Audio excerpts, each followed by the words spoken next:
After spending 5 years in the streets as a vendor, I realized that each man is in charge of whether they make it or break it in business. I've put together pragmatic business nuggets for entrepreneurs that have sustained me in the most uncertain economic times. Join me on this journey to impart this business wisdom to the movers and shakers. Together, let's build a strong network of entrepreneurs who break limits.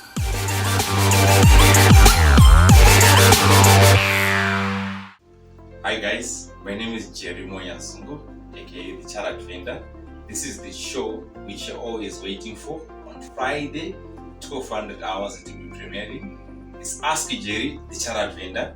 Today I got a digital marketing expert, Mr. Tamuga Chinzende. Welcome, Mr. Hi Jerry, thank you for having me. Thank you so much. So Mr. Tamuga, today we just want to talk about something very interesting. Here we discuss business, we discuss entrepreneurship, we discuss various factors which affects entrepreneurs not only in Zimbabwe but in Africa as a whole. Tell me, what is there about is email marketing effective? All right. Thank you very much for that question, and thank you for everyone who's watching. So to start off, when it actually comes to email marketing, I think it's one of the underutilized marketing channels, and it's not only in Zimbabwe but in Africa as well. There is something that I love telling people to actually say that if we're in Zimbabwe, in most cases, internet-wise, we're still in 2002, which is interesting, because if we are looking at the subject of email marketing, generally in 2002, we actually find that in the United States, when email was getting popular, those guys, when they sent maybe a bulk email to 20,000 subscribers, they would have open rates of 40%, to 50%. You send an email maybe to 20,000 people, 10,000 of those would actually open those emails. In right now, if you are to actually now go into 2022, in the USA, if you get an email open rate of 0.1%, you'll be very likely you actually be one of the best. But in Zimbabwe right now, our email open rates, they are over 60%. So you can imagine the kind of opportunity that is there, and not many businesses are actually using that. Yeah, maybe. Okay. So, but maybe just to add on that, on email marketing, what I've just also noticed is it's a cheaper way of also marketing your business. You're not using any cent. I'm not spending any money. What I just want to do is to collect as many emails as I can. So what can someone do to collect these emails? Because yes, as we are trying to run MAJ, we've collected several emails. I think starting from 2018, 2019, thereabouts, and we are still collecting emails. So someone who is starting a business today, or someone who is already in business who wants also to start email marketing, what can they do maybe to get all those emails, especially for the decision makers, especially when you're in B2B, maybe you want to deal with the procurement manager, you want to deal with the marketing manager, you want to deal with the managing director. How do you get those emails? All right, thank you very much for that question. And I think maybe before we actually go there, there is something important that I want to highlight. That I think a lot of businesses are doing wrong when it comes to emails. I think if we actually look maybe over the past 2 years, most companies that have actually approached us wanting to do email marketing, they have this mentality, and I think it's something that's happening in the market. They actually say that you go maybe to a company with a database of 80,000 emails, people that don't even know about you. They just get those emails. They just get those, and then they start putting the blast emails. Even for students. Even for students, even for people who are actually applying for jobs. And that's ineffective, because you actually find that you can send emails maybe to 80,000 people who don't know about your brand. Exactly. And in most cases, maybe it's only less than 100 of those who are actually open. And the same thing is that you'd have been charged for sending to 80,000 people. So now when it actually comes to collecting emails, like what we're actually highlighting, it's important for companies to collect email addresses of customers that know about them, customers that know them. And a way to actually get started with that is to say that whenever someone walks into your shop, don't let them leave without at least trying to get their name in their email address. You should not let them leave without getting those details. And apart from that, what we are saying now, we are in the digital age, we're in the digital era. Let's maybe say you have a social media page. Someone comes in with an inquiry. Yes, start interacting with them, but in the middle of the interaction, try to get their email address. Even if you go on platforms like LinkedIn, there are people who actually have email addresses there on their descriptions. Let's maybe say you want to hunt for procurement managers, for example. If you go on LinkedIn, you just search for procurement managers, you read people's descriptions. Sometimes you actually see that their email addresses that are there, and there are names that are there. So it's one way to actually do it. Even when you go to an event, you collect business cards. That's a valuable source of information that you can then add to your database, and you can actually utilize that. Thank you so much. So you can hear it for yourself. You need to collect all those emails. When you collect a card, I've noticed most of the people, what they do when they collect cards, they're only worried about the contact number. They are worried about the name and maybe the address, but they forget about the email, which is what we are discussing today. And email is very crucial. You can utilize your email to also nurture leads, because as we were actually, I was making a research, and I noticed that statistics says 73% of the B2B, business to business clients are not sales ready. So which means you need to do a lot of nurturing. And sometimes where the sales people get it wrong, or where the marketers get it wrong, is they try to call to try to follow up on a client or nurture that client using a phone or calling a client, which can end up even breaking the relationship. So it's also advisable to nurture your client using an email, and on an email, people you can open at your own time rather than a call, which can disturb you. Which can actually disturb someone who might be busy. And maybe to add on the issue of nurturing, another thing that I've actually seen is especially related to emails, is that most people, when the way they actually approach, let's maybe say you built the database. You now have people's names, you now have people's email addresses. When it actually comes to nurturing, you don't maybe need to design a big flyer like that A4 flyer for the email, and then you just push it saying we do A, B, C, D, E. But nurturing is more like an art. Exactly. Because you're saying that let's maybe say you're a hairdresser, for example. I think those guys should be doing it. Even barbers. Exactly. Even barbers, they should actually be doing it, because if you're a barber, anyway, you're actually a hair consultant. I was about to ask you that. Someone can say, I think I've read several cases whereby someone will say, I think it's not suitable for my business. I'm in retail. I don't deal with business to business. I deal with B2Cs. So do you think also maybe on that, can someone who deals with B2C, can he also utilize email marketing? Is it possible? Is it practical? Definitely. I think it's very possible, and it's practical. Because in a way, you actually find that whether it's business to business or it's business to customer, the common thing about this is that if you are dealing, let's maybe say you have Econet, you want to do with Econet, you're not going to stand maybe on that on the entrance of Econet and you actually start talking to the building, but you need to talk to a person inside Econet. So the common denominator in all of that are people.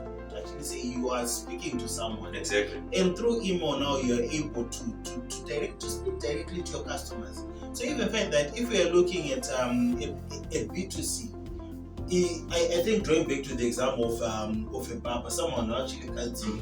Sometimes just sending just sending emails where you are advising your clients on how they can maintain their hair and everything. You are adding value. At the same time, you are actually nurturing that client so that they remember that you are there. You are there for them. And if we're actually looking like on a large scale, if you look at a company like Amazon. Amazon, I think in terms of a customer base, they have over 1 billion customers. And they nurture those customers through email. So it actually means that even for retail companies, it's something that can actually be done. Unfortunately, I can't think of a tangible example in Zimbabwe, especially on the retail side that is doing that, because I haven't seen any. But recently, I think I was on the website for Walmart and I just wanted to test their system. You actually find that if you place a product in your shopping cart, right? Let's maybe say you're shopping online using their website, you place a product in the shopping cart. If you just leave without indicating that you're going to make a purchase, the moment you open your email, there'll be an email to actually say you left product ABCD. Why are you not buying? Why are you not buying? 3 days they come, 7 days, up to 2 years. They'll actually still be following you up, sending you their catalogs. If they have an interesting article, they'll actually be nurturing you. So you actually find that they're doing that is cool. Imagine maybe if we are looking at one of the big retail chains in Zimbabwe, we have, let's maybe say 100,000 customers or 200,000 customers who come into your shop, and you just begin nurturing all of those 200,000. Obviously, you begin making return sales, and that will definitely impact the bottom line. So every business can actually nurture. Thank you so much. As you can hear that, he's saying every business can nurture leads, every business can do email marketing, but what I have noticed also in Zimbabwe is, or in Africa, I think you are supposed to just do what many people don't want to do. Because it seems cumbersome for you to develop an email database, for you to request for emails from your customers or your consumers. It seems cumbersome, but that's where the results are. Because you want to develop a relationship, end of the day, as a salesperson, you also want to have to nurture those leads. Because some of them, I think I've had someone who came to, I was using email marketing, sending emails to clients, advising them, consultants, business, and this guy actually said, I need to have a meeting with you. I'm interested in having a meeting with you. I think I'm actually meeting in this week. The reason being, he came to us. I think he just wanted to register a company years ago. He registered to someone else, but we took that email and started sending him emails to do with business. So recently he said, no, I need to purchase your book. The reason being, I want to know what is in the book because of the emails which you are sending to me. So that it means that email marketing works. So how does someone now, I've got my social media platforms. I think most of the people, they just posting their posts. How does someone make social media collect emails for them? Like, yes, I've done a post.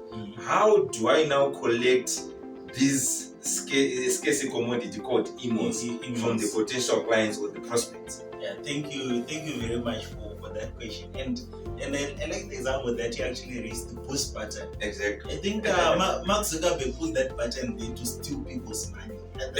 I strongly believe that. It's easy to access. It's very easy to access because they're just pressing that post button and then everything seems flowing until maybe you are getting irrelevant leads or people that are not interested. So if you are looking now from a social media perspective, basically for Facebook itself, because the native advertising features, they enable you to run certain types of ads that are actually called lead ads. Basically, you can actually say you have your service, right? I want to bring this especially to the hairdressers because I believe that there's a market there. Yeah, there's a big market.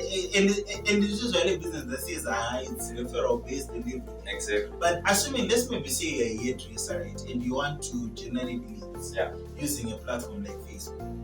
The best thing that you can do is you can actually set up an advert. And on that advert, what you can do is that you can actually even target it to women, right? You can maybe target it to women aged maybe between 18 to something like even 56. Exactly. Because everyone would actually need your services. So this applies to any business. Even if you are in a different business, let's maybe say transportation, for example. You can actually target maybe to people who are researching things related to transportation. Exactly. So those are settings that you can actually utilize. And as you are actually setting up your advert, you can then actually set it up as a lead ad form. That when a person actually sees that ad and they click on it, it brings up this form where a person can actually fill in their name, they can fill in their email address, they can fill in their phone number. If you want them to put a message also, you can actually enable it so that they're able to put a message. So that's for Facebook, that's for Instagram. You can actually do that. For LinkedIn, you can actually do the same, but now LinkedIn is very interesting especially for people who are in the B2B field. Let's maybe say you do you actually offer you can say consultancy service, right? Something like retail merchandising, for example, whereby maybe your customers are actually shops and retailers. You can just go on LinkedIn, and then when you are setting up your ad, you can actually segment by industry to actually say you need people who are in retail. And for those people who are in retail, you can actually say, all right, for the people who are in retail, you need actually people who are maybe in procurement or even the directors. And then from there, you can then customize a message that can be sent to the inbox of every procurement manager in retail in Zimbabwe. So by doing that, the moment now they see your message, they can click on the message, they can actually give you their details, their name, their email, their phone number. And another way now that that you can also do it, apart like from the LinkedIn way to in the Facebook way, is that you can even offer something of value to your audience. Let's maybe say you all right, back to the hairdressers. All right, or we can use a different example. We can actually talk for someone who does home remodeling, or who does furniture. For example, you can create, let's maybe say, a catalog, right, of your products. Maybe just giving people ideas on the designs and everything on how they're actually able to do it. Use that as a lead magnet to actually say, for me, maybe for you to get this ebook that I'm offering you on how you can remodel your home, please give me your email address. So you're exchanging a free ebook, and you're now exchanging it with the email. That way, someone actually gives you their email address, you'll now be able to then nurture them. To become magnets. Thank you so much, Tamuka. Thank you, our viewers. Thank you, our audience on our podcast. This is Ask Jerry, the chartered vendor. We are taking a break. Thank you.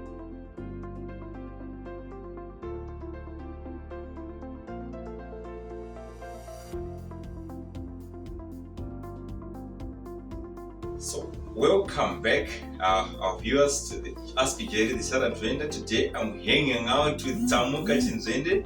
He's the managing director of M&J Media, a digital marketing expert by profession. So, we're talking before the break, the lead form.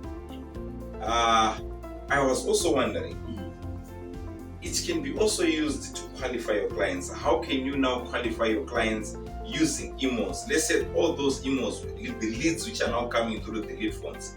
Can you even identify that I think this lead is more qualified than that one? So that, as salespeople, sometimes you've got 50 potential prospects. You need to know who are you going to focus on first, or you want to focus on qualified leads first, not to focus on people who are going to waste your time. So is it possible for these lead forms to also qualify clients? Thank you very much for that question. So you actually find that when it comes to email marketing, or even when you're actually generating leads, there is something that is called segmentation, which is very, very important. To actually say that for all the leads, it's not every lead that is the same. There are some leads that are sales ready, there are some leads that are marketing ready. And I believe that qualification should be done when you are actually collecting the leads. Not maybe when you call the client and then the client is maybe cut your call, and then you actually say maybe this client is not qualified. But we're actually saying, as you're creating, let's maybe say for Facebook, or even for any form that you can actually create to collect people's details. One thing that you can do is that you can actually even segment qualification questions. Say that if someone is filling in the details, maybe you can have a question to say, you're selling a solution. Maybe you're selling trucks, for example, right? And you want to collect leads that you can sell your trucks to. When someone is actually filling in the form, you can even say, all right, what's your budget range? And then you put different data for, say, that someone can indicate that my budget maybe is from 1K to 9K. You can put another one 10K to 19K, another one 21,000 to 50,000, so that you now know that if, let's maybe say, you're selling a $100,000 product, and someone says that their budget is between 1 to 9,000, in a way they may be qualified for a different product that you can then offer them. Okay. The same also applies maybe for companies that actually do things like payroll, consulting, and everything in between. You can have a section that where you are now asking how many employees do you have? 1 to 5, 6 to 20, 21 to 50, so that you know that all right, this company in terms of scale, they are actually able to scale. So if you are looking at the forms, that's actually one way you can be able to qualify. Okay. But also another way is that you can also even qualify on need. Where we are now saying that if you are looking, let's maybe say, going back to that example, for someone who's in home remodeling, right? Why do you want your home to be remodeled? Why do you want your home to be remodeled? So that when you are now calling, you now have to say, all right, what are the pain points of this client? At least you have someone to start. Exactly. And you can even put to actually say, all right, this home that you want remodeled, where is it based? So that you are now even qualifying based on location. So we are actually looking at that the options, they are limitless in terms of how you are able to segment your questions, how you are able to qualify them. Okay, interesting. Thank you so much, Mr. Tamuka. So he's saying you can also qualify your clients. Instead of you just posting your posts, you should start utilizing the lead forms in order for you to collect emails. Remember, we're talking about email marketing. This is the most underutilized way of marketing in Africa, not only in Zimbabwe, but try to hit a website in Europe, try to purchase something on Facebook from Europe, Asia, they'll bombard you with emails. Exactly. So we also want to transform our Zimbabwe, African continent to start utilizing this email marketing. So we're talking about email marketing, we're talking about lead forms.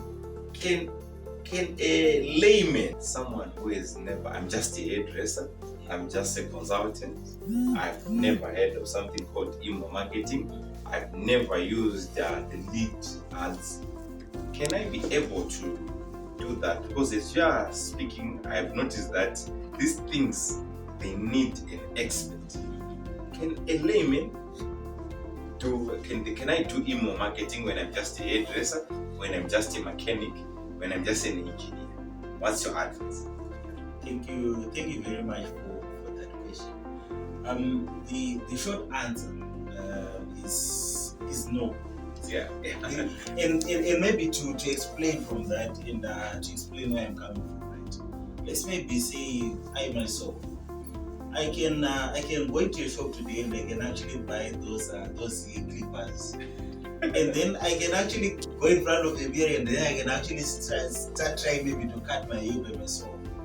You know, it might actually seem as if I'm making progress until maybe I go out the next day. That's when I actually find that I really didn't do You messed yourself up. So that's I think that's the biggest challenge, especially when it comes to digital platforms. Sometimes you actually find that like Facebook, the boost button, I think everyone can press that button. But in my experience and from what I've seen, there's no one who has actually done it themselves. And actually seen tangible results from it. And there are some instances where someone can actually say, all right, I think I pressed the post button, I'm getting inquiries and everything. But I want to tell you that maybe if you are getting inquiries from there, that's only 10% of the potential of the platform that you are actually harvesting from there. So it's important that you actually even get to work with experts, basically people who are able to do it, who are able to optimize them so that you can get the most out of the activity that you're investing into those platforms. Okay. So it's very important to invest in the knowledge, to invest in the resources, to invest in the expertise, so that in the end, what's your core focus? If you're in furniture manufacturing, your biggest focus should actually be on making the furniture and delivering. Yeah. And if you can get someone now to handle the marketing side, get someone to actually do that. Let's professional. Don't try to do everything by yourself, because sometimes you actually find that maybe you are trying to work with the boost button and then the furniture is not coming out. You end up having customers who are actually crying and complaining that things are not going as well. So try to invest so that you get the most out of these platforms. Okay, thank you so much. So you were saying, if you're actually hearing it yourself, that I know you need to have an expert. So remember, you need to hire someone who actually knows how to do digital marketing. And not everyone, maybe with a sales and marketing degree, or those who claim that they've got a digital marketing certificate, they can do this. So you need to test them, you need to ask them questions. Do they really know how to do email marketing?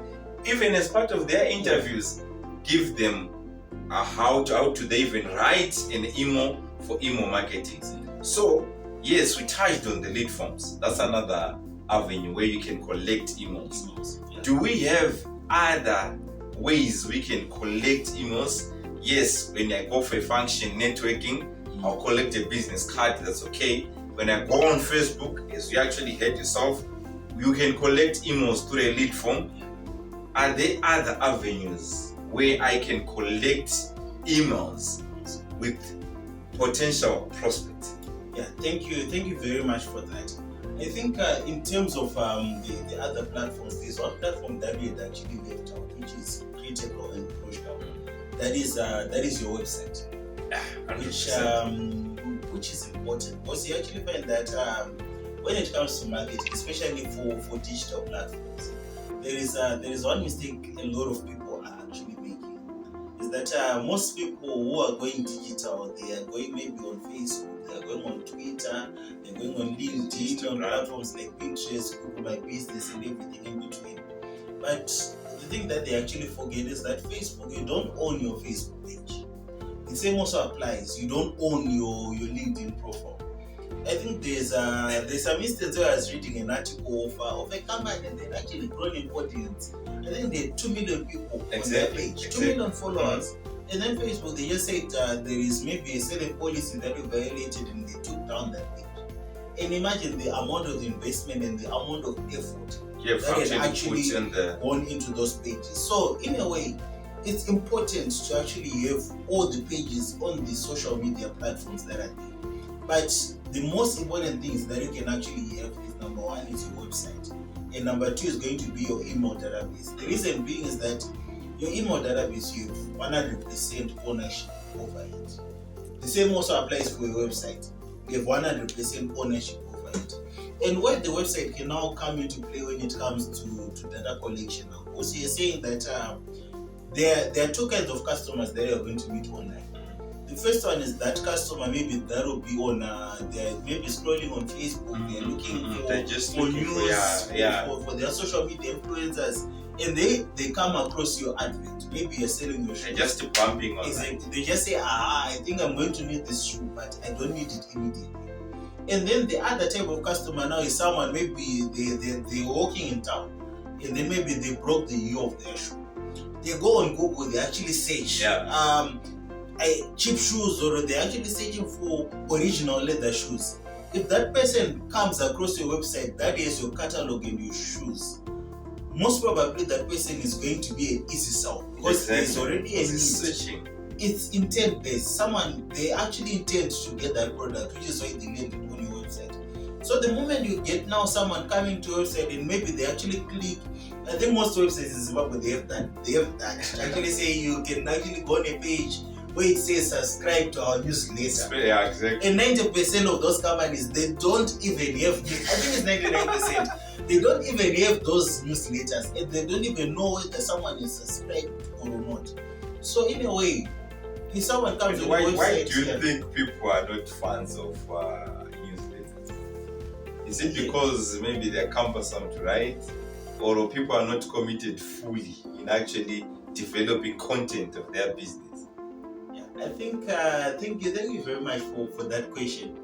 To be honest, I really blame us marketers in Zimbabwe, because you actually find that most of these things, even in most modules for marketing, they are taught, but we just don't really apply them. Sometimes for a newsletter is just simple. You are just taking maybe what has happened for your company, maybe for that week, for that month, and then you're just keeping in touch with your clients. But sometimes we just leave it to actually say, no, I think. And also for business owners, I think it's something that we might also need to highlight. that most business owners, they actually think that if they have a marketer in-house, then it's not necessary To for have a them consultant. to have a consultant Oh, or to hire an external marketing agency. But if you look at the big companies, I think this is where you can actually even use our public examples. exactly. Econet itself, they have an internal marketing department, and I think it's very big, Exactly. the internal marketing department. But they contract agencies for some of the things, ideas and everything. Because you actually find that the moment they say that our marketing is done in-house, you can even be in 2022 working with strategies from 1995, because you don't want to maybe get external ideas, external viewpoints and everything in between. So it's important to even say that even if you have maybe your marketing person who's in-house, sometimes if an agency is actually coming in, they'll actually be coming in to boost the brand, to actually take the brand to the next level. So even for things like newsletters, most companies, even if you are looking, even most companies in the West basically, those are things that they outsource. They get external copywriters, external content writers to actually be running those things. What's the role of internal marketing or the role of an internal marketer is to focus on the strategy, to actually say, all right, this is our strategy, we need to be doing A, B, C, D, E. Exactly. But maybe in the event that maybe we need to have a website for the company, it's not the internal marketing guy who has to sit down and start working on the website. Okay, one expert is there, maybe an expert that can actually focus on the website. Is there an expert that can focus on the emails? Is there an expert that can focus on the social media? And then the internal marketing is now coming to actually compare to say, all right, this is what you've done. What are the results? What can you improve? And we keep moving like that. Thank you, Tamuka. We're hanging out with Tamuka. Thank you so much for that information. A website. You don't own your Facebook page. You don't own your Instagram page. You don't own your LinkedIn page. But you have got control over your website. You also have got control over your email database. So from today, just know that we're going to continue with this conversation in the next episodes. But you should know that email marketing is not dead. Email marketing, that's your holy grail. You can make more money through email marketing. I'm your host, Jerry More Nyazungu, the Chartered Vendor, on Ask Jerry, the Chartered Vendor show. I was hanging out today with my co-host Tamuka. Until next time, thank you.